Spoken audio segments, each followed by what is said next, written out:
Be safe. That's what my mother used to tell me when I would go on the bus for school or to my camp at church when I was in middle school.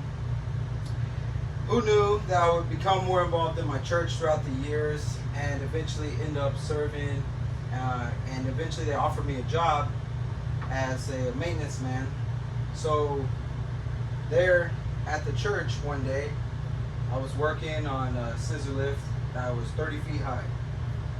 This was very scary moment for me. This is my first time doing it, and I felt the sway of the machine as I was on it up that high.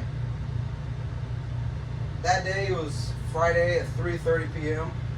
and I was ready to leave. And my partner Chubby, yes, that was his real name, was there saying, "Hurry up! We got to get this done because I have my family to see at home." So I hurried up, and that day we were working on changing out some lights that were daisy chained together, and so that means they're flowing on one circuit. What happened during that time is I turned off the light switch and I used my voltage tester pin to test the hot, and it was off. That was standard procedure. After that, I moved on to the second light. Gray was neutral, black was hot. I took off the gray wire and I took off the black wire nut, but I did not test with my pin at that time. So when I grabbed onto the hot wire, I felt the full course of 120 volts of electricity pass through my body.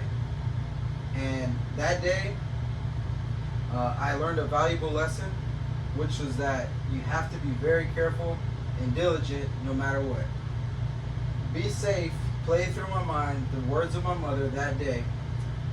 As I remember that moment, I remember that it pays to be safe for the sake of the people who care about you the most and to come back home to them.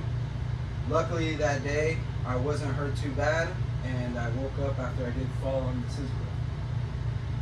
Lucky I did not hit the floor beneath the scissor lift.